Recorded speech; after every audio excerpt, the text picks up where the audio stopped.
आज हम लोग रिवीजन करने जा रहे हैं कंपनीज अकाउंट का। इसके पहले आपका पार्टनरशिप अकाउंट का वीडियो डाला हुआ है, फंडामेंटल ऑफ पार्टनरशिप, वो जाके आप देख ले। आपका जो 12th क्लास का अकाउंट्स है वो 2 पार्ट में है, एक में है पार्टनरशिप अकाउंट, दूसरा है कंपनीज अकाउंट। आज हम लोग कंपनीज अकाउंट का पूरा थ्योरी देखेंगे कि कंपनीज अकाउंट में क्या क्या थ्योरी आते हैं। इसके पहले फंडामेंटल अकाउंटिंग का थ्योरी आपका प्लेलिस्ट में डाला हुआ है, जाके आप देख लीजिए क्लास 12 का। अभी हम लोग कंपनीज अकाउंट का करने जा रहे हैं, फटाफट इसका भी रिवीजन करके खत्म कर देंगे। अभी देखिए डेफिनेशन, कंपनीज अकाउंट का डेफिनेशन क्या होता है। कंपनीज अकाउंट क्रिएटेड बाई, जैसे companies account is artificial person created by law, separate legal entity with perpetual succession in common seal. जो ऊपर 5 दिया हुआ है, जो रेड में लिखा वो कंपनी का क्या है, डेफिनेशन है। ये कंपनी का डेफिनेशन है, इसके साथ ही ये फीचर्स भी है। तो कंपनी क्या है, कंपनी एक आर्टिफिशियल पर्सन है, मतलब कंपनी एक ह्यूमन द्वारा बनाया हुआ, एक ह्यूमन द्वारा क्रिएटेड की हुई चीज़ है। जैसे आपका आर्टिफिशियल पर्सन एक नेचुरल पर्सन होता है, जो बाय गॉड बनता है वो नेचुरल पर्सन होता है। तो कंपनी क्या है, आर्टिफिशियल पर्सन है। वो क्या है, क्रिएटेड बाय लॉ, किसके द्वारा क्रिएट की गई है, बनाया इंसान ही है, लेकिन लॉ उसमें बना हुआ है। लॉ के रूल्स एंड रेगुलेशन को फॉलो करके वो चलने वाली है। इसका separate legal entity, separate legal entity मतलब कंपनी का जो ऑनरशिप है और जो कंपनी, ये दोनों क्या होते हैं, सेपरेट होते हैं। जो कंपनी का ऑनर से शेयर होल्डर होते हैं और कंपनी का जो खुद कंपनी होती है, ये दोनों क्या होती है, अलग अलग होती है, इसीलिए इसको क्या बोलते हैं, सेपरेट लीगल एंटिटी। फिर आता है अपना परपेचुअल सक्सेशन। परपेचुअल सक्सेशन मतलब कि कंपनीज हमेशा चलती रहेगी, कंपनी कभी बंद नहीं होगी। कंपनी के मेंबर आएंगे जाएंगे, लेकिन कंपनी चलती रहेगी। अगर कंपनी के मेंबर मर भी जाते हैं फिर भी कंपनी आगे तक कंटिन्यू रहेगी। वही लिखा, वाइंडिंग अप सिर्फ लॉ के द्वारा ही कंपनी को बंद किया जा सकता है, by the law he company को द्वारा बंद किया जा सकता है। Member will come, member will go, लेकिन कंपनीज गोज फॉरएवर। मेंबर आएंगे जाएंगे, लेकिन कंपनीज क्या, हमेशा चलती रहेगी। कॉमन सील मतलब सिग्नेचर ऑफ कंपनी। कंपनी एक आर्टिफिशियल पर्सन है, तो कंपनी का साइन भी होता होगा, सारे डॉक्यूमेंट पे साइन होता होगा। इस सिग्नेचर को ही हम लोग क्या बोलते हैं, कॉमन सील बोलते हैं।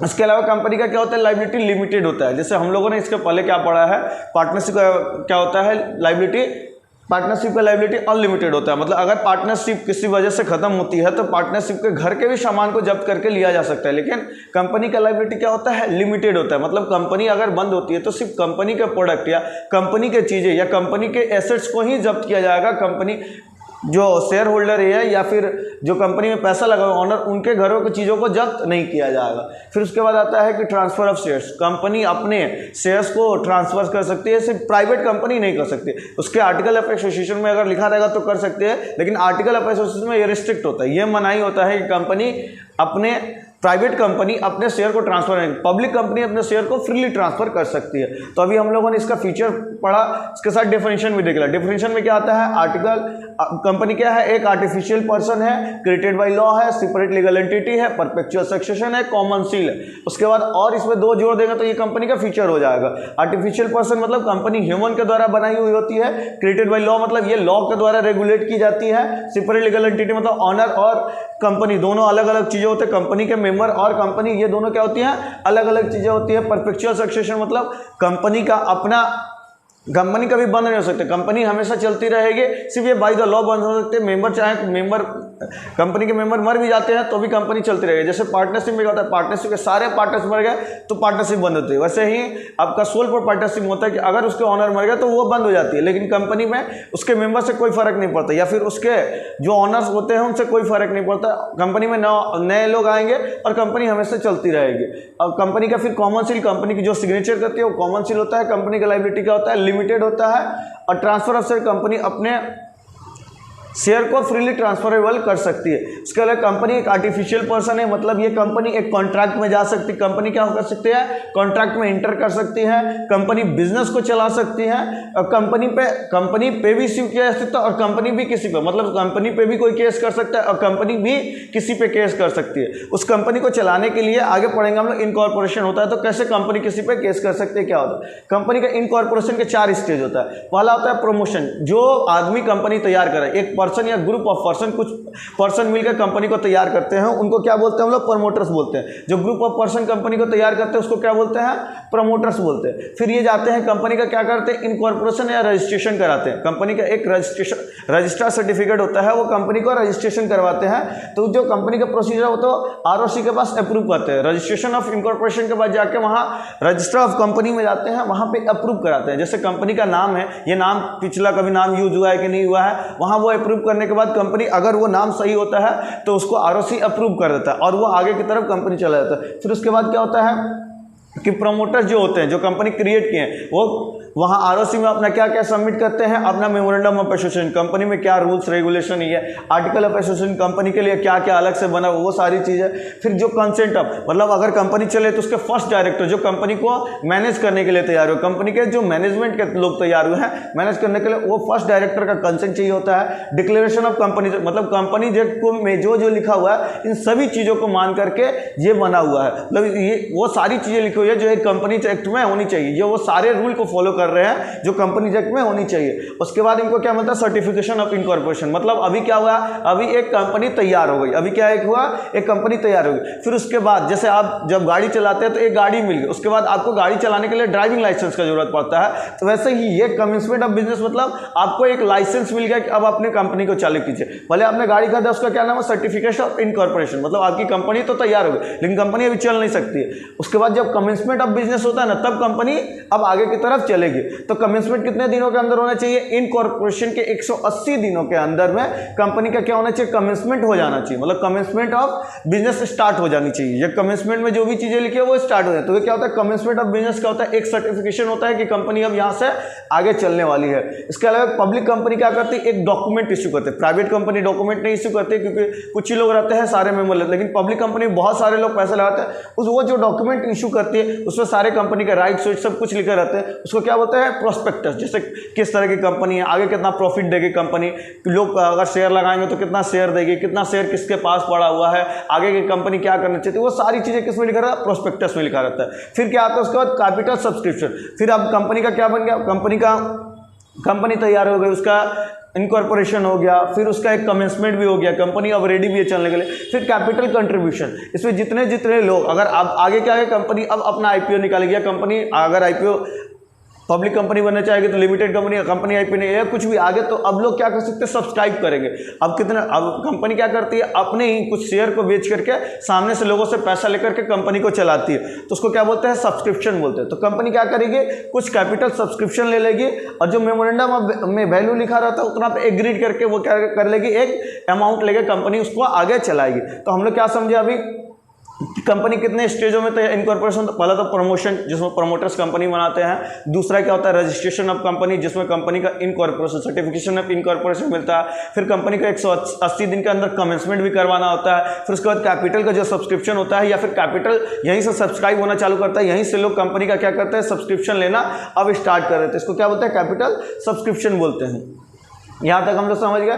फिर उसके बाद आता है कि शेयर कैपिटल। अब कंपनी में लोग कैपिटल लेना स्टार्ट कर देते, तो वो किस किस तरह का शेयर कैपिटल हो सकता है? तो कंपनी में अच्छा शेयर कैपिटल होता क्या है कि जो कंपनी में इशू किया हुआ शेयर्स है, अब लोग कंपनी का जो रिसीव कर रहे हैं कैपिटल लेने के लिए, जो पैसा रिसीव कर रहे हैं उसको क्या बोलते हैं हम लोग? Share capital. जैसे कंपनी का कुछ हिस्सा देती है, उसके बदले लोगों से पैसा लेती है, उसी को क्या बोलते हैं? कैपिटल बोलते हैं। तो उसी को जब कंपनी के भी यहाँ पे पड़ेगा तो उसको शेयर कैपिटल बोलते हैं। वहीं कंपनी क्या कर रही है? रिसीव कर रही है उस कैपिटल को, कुछ इशू शेयर, कुछ शेयर दे करके, कुछ इश्यू ऑफ शेयर देकर, मतलब कुछ शेयर इशू कर रही है, शेयर के बदले वो क्या ले रही है? कैपिटल ले रही है। उसको क्या बोलते हैं हम लोग? शेयर कैपिटल बोलते हैं। ये कितने तरह का शेयर कैपिटल होता है? दो तरह का होता है। एक प्रीफरेंस शेयर कैपिटल होता है और एक equity share capital. Preference share capital वो हो गया जिसको हर चीज में प्रेफरेंशियल राइट मिलेगा। जैसे अगर कंपनी का डिविडेंड दिया जाएगा तो पहले क्या दिया जाएगा? उसको पहले प्रेफरेंस को दिया जाएगा, उसके बाद किसको दिया जाएगा? इक्विटी को, मतलब paid before equity share capital. Equity share के पहले किसको दिया जाएगा? प्रीफरेंस को। उसके अलावा इसका रेट क्या होता है? इसका जो डिविडेंड है वो फिक्स होता है, इसका डिविडेंड होता है फिक्स होता है, लेकिन इक्विटी का डिविडेंड फिक्स नहीं होता है। ये बोर्ड ऑफ डायरेक्टर क्या रिकमेंड करते हैं कि इक्विटी के लोगों को कितने डिविडेंड मिलेंगे।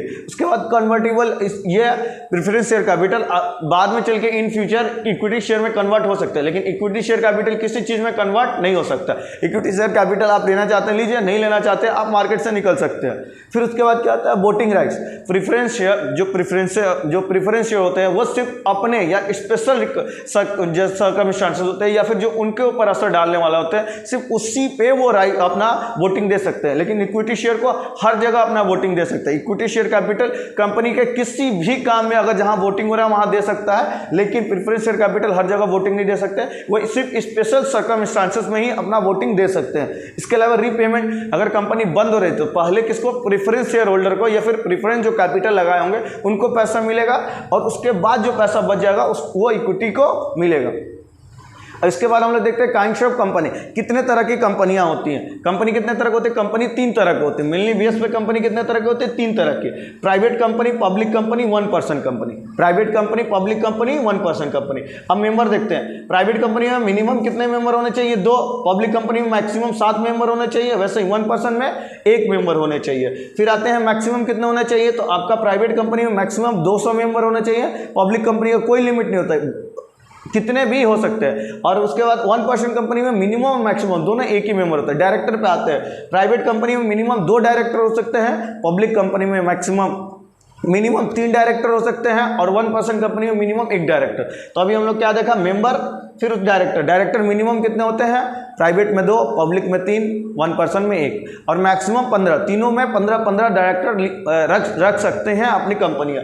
फिर उसके बाद पेड अप कैपिटल, अगर आप कंपनी स्टार्ट करना चाहते हो तो मिनिमम आपका कैपिटल कितना होना चाहिए, प्राइवेट कंपनी को स्टार्ट करने के लिए 1 लाख होना चाहिए, पब्लिक कंपनी को स्टार्ट करने के लिए मिनिमम 5 लाख का कैपिटल होना चाहिए और 1% कंपनी को स्टार्ट करने के लिए मिनिमम 1 लाख का। 1% एक तरह से प्राइवेट कंपनी ही होती है, लेकिन ये इसमें 1% होते हैं, इसलिए क्या बोलते हैं इसको, 1% कंपनी। तो पेड अप कितना होना चाहिए, 1 लाख प्राइवेट का, पब्लिक का 5 लाख और 1% का 1 लाख। ट्रांसफर ऑफ शेयर्स, अब प्राइवेट कंपनी चूंकि प्राइवेट है तो ये अपने शेयर का ट्रांसफर नहीं कर सकती। किस में रेस्ट्रिक्ट किया हुआ, आर्टिकल ऑफ एसोसिएशन में लिखा हुआ कि कंपनी अपने शेयर को ट्रांसफर नहीं कर सकती है। पब्लिक कंपनी फ्रीली ट्रांसफर, क्योंकि ये पब्लिक के द्वारा ही पैसा लेकर कंपनियां चलाई जाती है, इसलिए अपनी ये शेयर को फ्रीली ट्रांसफर कर सकती है। वैसे ही 1% कंपनी भी अपने जो शेयर है उसको ट्रांसफर नहीं कर सकती है। सब्सक्रिप्शन ऑफ शेयर, ये जो प्राइवेट कंपनी है वो पब्लिक को नहीं दे सकती। सब्सक्रिप्शन मतलब इसको पब्लिक सब्सक्राइब नहीं कर सकते, ये पब्लिक में अपना सब्सक्रिप्शन के अमाउंट को नहीं दे सकती है। लेकिन जो पब्लिक कंपनी है ये पब्लिक को ऑफर करती है कि आप मेरी कंपनी में आइए, पैसा लगाइए, आप इतना कैपिटल लगाइए। ये प्राइवेट कंपनियां नहीं कर सकती हैं और 1% कंपनी भी नहीं कर सकते। नेम, अगर जब आप प्राइवेट कंपनी बना रहे हैं तो उसके नेम के आगे आपको प्राइवेट लिमिटेड लिखना पड़ेगा। वैसे जब पब्लिक कंपनी बना रहे हैं तो उसके नेम के बाद क्या लिखना होगा, लिमिटेड लिखना होगा। और 1% कंपनी बना तो उसके नेम के बाद क्या लिखना होगा, ओपीसी लिखना होगा। ओपीसी मतलब 1% कंपनी।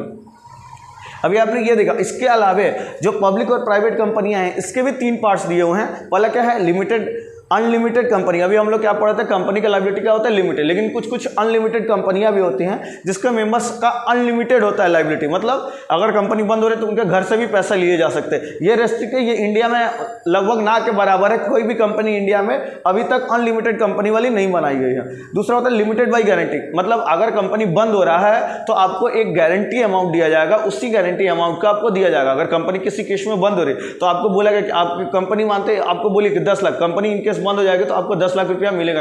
इसको कहते हैं लिमिटेड बाई गारंटी। ये भी मिनिमम इंडिया में है, ये है नहीं। जो इंडिया में है वो लिमिटेड बाई शेयर्स है। अगर कंपनी बंद होती है तो लास्ट में जितना भी आपका अनपेड शेयर्स है वो कंपनी आपको चुका देगी, या फिर कंपनी को आपको चुकाना पड़ेगा जितने भी अनपेड शेयर्स है। तो ये आपको समझ में, लिमिटेड बाई शेयर्स यही क्या है, इंडिया में मैक्सिमम है और इसी पे मैक्सिमम आपकी कंपनियां बनती हैं। मैक्सिमम कंपनियां लिमिटेड बाई शेयर्स ही हैं इंडिया में।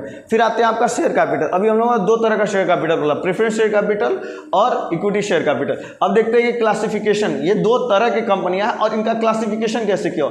एक है authorise share capital, issued share capital और subscribe share. Authorise share capital मतलब आपका कंपनी में एक मैक्सिमम अमाउंट निर्धारित कर दिया गया, उससे ज़्यादा आप पब्लिक को नहीं दे सकते हैं। वो मैक्सिमम अमाउंट को क्या बोले, authorise capital. Issued capital, company चाहे तो पूरा का पूरा कैपिटल भी दे सकती है या फिर कुछ कैपिटल रख के थोड़ा बहुत कैपिटल भी दे सकती है। जैसे आप एग्जांपल में दे रहे हैं 6 लाख का ऑथराइज कैपिटल और कंपनी कितना दे रही है, 4 लाख ही इशू कर रही है, 4 लाख ही इशू करे। उसके बाद अपना पब्लिक पर डिपेंड करेगा पब्लिक कितना लेती है। तो पहला क्या होगा, मैक्सिमम कितना होना चाहिए, ऑथराइज कैपिटल इतना। इशूड कैपिटल ऑथराइज कैपिटल से ज़्यादा नहीं हो सकता। जैसे 4 लाख का है तो 7 लाख का नहीं हो सकता, मतलब 40 लाख का है और ये 60 लाख का है तो ये 70 लाख नहीं हो सकता, ये 60 लाख से कम में ही इशू करेगी।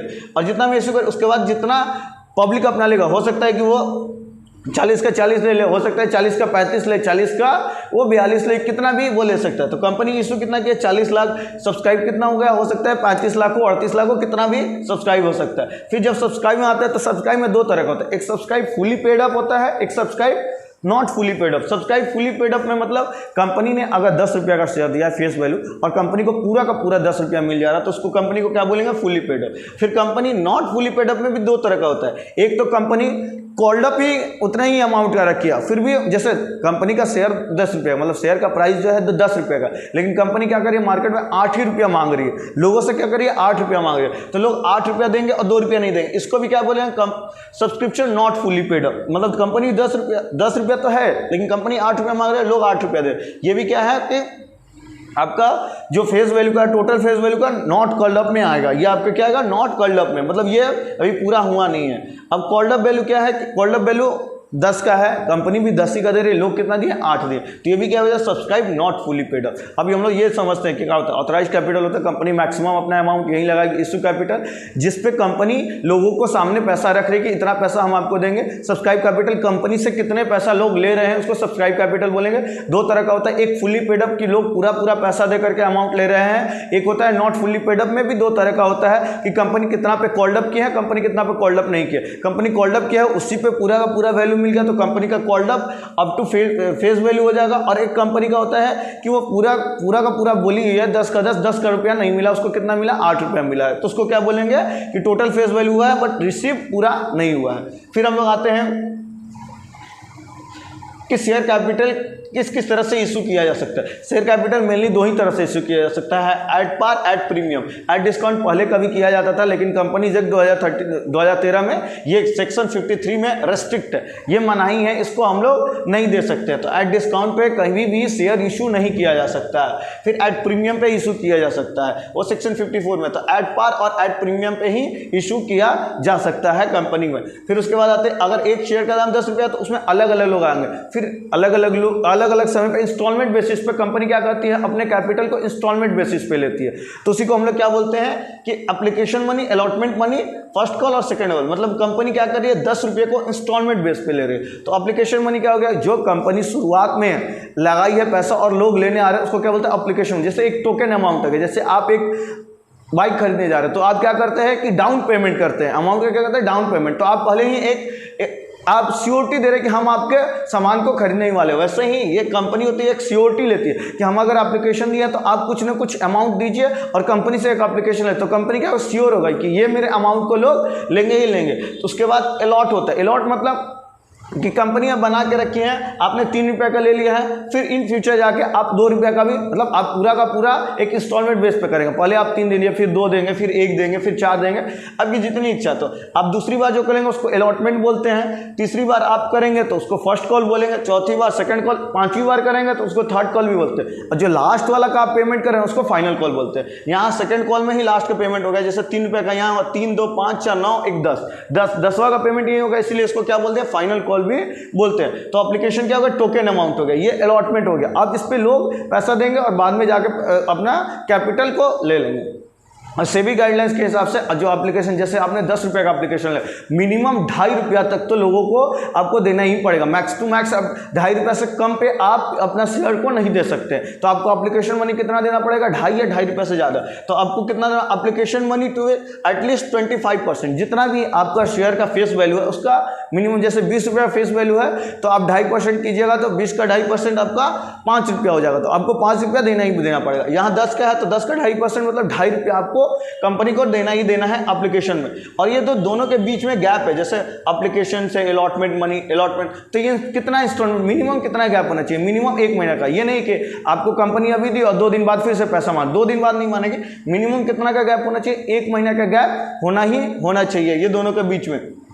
फिर अपना आता है छोटा सा concept, call in arrear, call in advance और फॉर फ्यूचर क्या होता है। तो कॉल इन एरियर क्या होता है, मानते हैं आप कुछ आदमी 10,000 का आपने शेयर दिया, उसमें से 10 आदमियों ने अब 12 आदमी थे जिसमें से 2 आदमी पेमेंट नहीं किया और 10 आदमी ने पेमेंट कर दिया। जो 2 आदमी पेमेंट नहीं कर पाए उसको कॉल्स इन एरियर बोलते हैं, मतलब पैसा 2 आदमी नहीं दे पाए हैं। कॉल्स इन एडवांस क्या बोलते हैं कि आपका अलॉटमेंट में ही आपको क्या मिल गया, आपको फर्स्ट कॉल का भी पैसा अलॉटमेंट में मिल गया। तो यहाँ आपको फर्स्ट कॉल का एडवांस में पैसा कहाँ मिल गया, अलॉटमेंट में मिल गया, उसको कॉल्स इन एडवांस होता है। फॉर फ्यूचर जो यहाँ पैसा नहीं दे पाए हैं वो क्या कि आपको जो 2 आदमी पैसा नहीं दे पाए हैं, तो एप्लीकेशन का तो पैसा सबको देना है, एप्लीकेशन का पैसा 2 आदमी दे पाए, उसके बाद के पैसा को लोग नहीं दे पाए, तो जो एप्लीकेशन के पैसा को दिए ना वो लास्ट में जाके फॉरफिट में हो जाता है। मतलब ये सारी चीज़ें कहाँ चली जाती है, फॉरफिचर में चले जाते हैं। और फॉरफिचर का अमाउंट कहाँ जाता है, कैपिटल रिजर्व में, उसको बाद में कंपनी अपने काम के लिए यूज़ करती है। आपकी कंपनी पैसा वापस नहीं करेगी, जो आपने दिया है वो कंपनी अपने पास ही रख लेगी। इसके बाद का आप इंस्टॉलमेंट पेमेंट नहीं कर रहे हैं, तो अगर आपने इंस्टॉलमेंट पेमेंट पूरा कर दिया तो कंपनी आपको पूरा का पूरा पैसा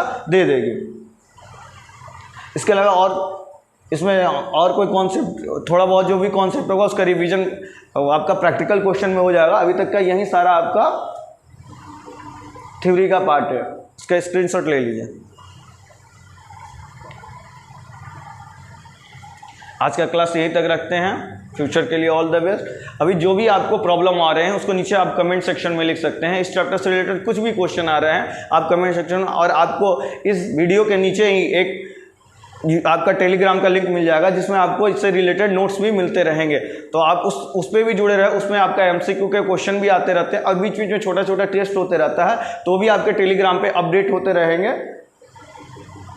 इसके अलावा कोई भी प्रॉब्लम है तो आप नीचे कमेंट बॉक्स में मैसेज कर सकते हैं। वीडियो आपको कैसा लगा है, वीडियो को लाइक शेयर एंड सब्सक्राइब करें और ज़्यादा से ज़्यादा स्टूडेंट तक पहुँचाने की चेष्टा करें। जो भी वीडियो में आपको जैसा भी लगा है आप इसको कमेंट में अपना फीडबैक देख सकते हैं कि आपका ये वीडियो कैसा लगा है।